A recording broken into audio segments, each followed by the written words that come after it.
ñun dañu toog depuis presque man une semaine a ngi ni may baagante diggante SAPCO ak fii mënuma fexe ba jot sama pension métti na te saa yu may ñëw 2000 francs lay fay aller 1000 francs aller 1000 francs retour jël taxi dafa métti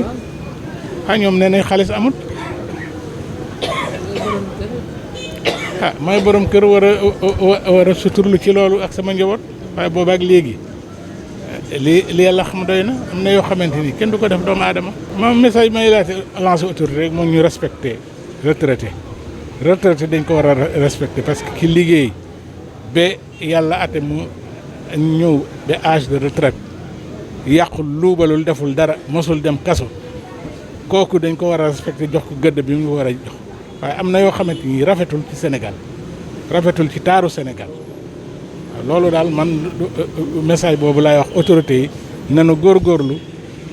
retraités yi nañ leen gën a fonk ndax itam buy du toon ñoom dara du fi ne. ñoom daal nañu ne xaalis amut waaw kese. li am daal mooy depuis presque 1 an mi ngi nii à la poste heure boo ñëwee pour fayu sa pension boo ñëwee bu fekkee ne poste bi nekk Escale de façon sèche dañ la naan xaalis amu fi. bu njëkk sax dañ daan naan amul connexion mais léegi dañ naan xaalis amu fi renvoyé la nga dem poste finance mooy fii soo ñëwee poste finance à partir de 7 heures les gens commencent à s'inscrire nga bindu soo bindoo toog di xaar man ngaa xaar kenn du la wuyu kenn du la faale dinañ daal teg quelques chaises parfois bu ñu insister jox ñu ko ñu toog mais su nit ñi toogee fi la ñuy toog kenn du wax ak ñun kenn du wax ak ñun kenn du wax ak ñun ba 13 heures parfois 13h30 ñu ne xaalis amul ñibbi leen. Le soir bu ñu ñëwaatee même chose le lendemain on recommence benn liste moo fi nekk ku bindu toog généralement ce sont des retraités yoo xam ne à partir du 27 ñu viré seen salaire 28 29 30 parfois 31 premier ba le 8 parfois heure boo ñëwee rek ñu ne la xaalis amul nga toog ñibbi noonu lay demee quoi. Bon puisque dans la poste bële bi nekk Escale il y a une pléthore de personnes yu toog à ne rien faire ventilateur buy tourner kenn deful dara bon soo demee grande poste ba 6 heures du matin nit ñi commencé inscrire. On prend quelques personnes 15 14 16 parfois ñu ne xaalis jeex na fii dans le meilleur des cas boo ñëwee ñu fay une dizaine de personnes xaalis bi jeex na et les gens recommencent toujours noonu lay demee bu fekkee nag poste mënatul bu ñu virer salaire ñu fay mais de grâce nañ tëj poste bi nit ñi dem liggéey leneen ñu delloo ñu au niveau du trésor public ñu fayoo ou à défaut ñu ne ñu mënatuñ leen jël en charge mais on en a marre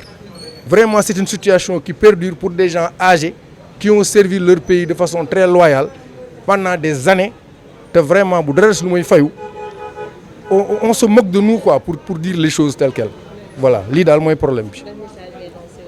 message mooy poste nañ ko tëj ñu verser nit ñi au trésor public ñu dem di fa fayu parce que la poste a montré que objectivement mënatul jël en charge les gens qui sont là les autres retraités yi nekk dans les banques même s'ils reçoivent par compte-gouttes la ñuy fay ay 15 personnes par jour au moins nañ leen respecter. Mais fii moom c'est zéro vraiment dama bëgg ñu tëj poste ñun ñu reverser ñu au niveau du trésor ñuy fay suñu salaire parce que nag lii ñu fi def nii on ne le mérite pas.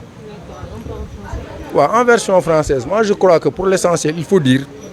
qu'au niveau de la poste depuis près d'1 an aujourd'hui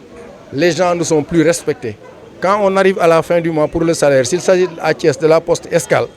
on arrive on nous dit qu'il n'y a pas d'argent au début on disait qu'il n'y a pas de connexion. Même si on savait que ce n'était pas vrai parce que les gens qui venaient déposer l'argent, on prenait ça.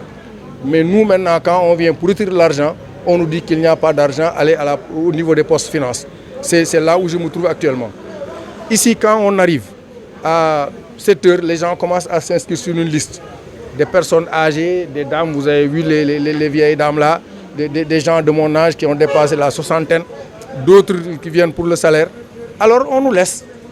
nous asseoir sans rien nous dire jusqu'à 13h30, 14h, on dit qu'il n'y a pas d'argent, revenez demain. Le lendemain, on revient. Et c'est le même scénario. On est là à attendre jusqu'à 14h, on nous dit qu'il n'y a pas d'argent, revenez demain. Et c'est la même chanson. Moi, je pense que si vraiment la Poste n'est pas capable d'honorer ses engagements vis-à-vis de ses clients, il est grand temps que cette structure ferme ou à défaut, qu'on nous reverse au trésor public comme c'était le cas, pour que l'on puisse dans la dignité percevoir notre salaire, parce que nous avons travaillé dans la dignité. Pendant de longues années, nous avons servi loyalement notre pays, mais aujourd'hui, on se fout éperdument de nous. Et ce n'est pas seulement au niveau de la Poste, même au niveau des banques, il y a un dilatoire qui se fait. C'est-à-dire qu'on s'arrange pour payer toutes les 10 minutes une personne, toutes les 15 minutes une personne, le temps de dire que c'est l'heure, rentrer chez vous, et le lendemain, on recommence. On paye par compte-gouttes. Moi, je trouve que c'est un pays qui, aujourd'hui, est en proie avec un manque de liquidité. C'est l'argent qui manque au Sénégal, c'est ça la vérité. On n'a plus d'argent pour payer les gens qui travaillent et les retraités, alors on fait du dilatoire pour nous faire revenir tous les jours, le temps de tirer en longueur jusqu'au 15 pour payer une partie. Vraiment, on en a marre, c'est ça qu'il fallait dire. Le message, c'est qu'on ferme la poste ou alors qu'on nous reverse, au niveau du trésor, parce qu'avec la bancarisation des salaires, on n'a que trop souffert.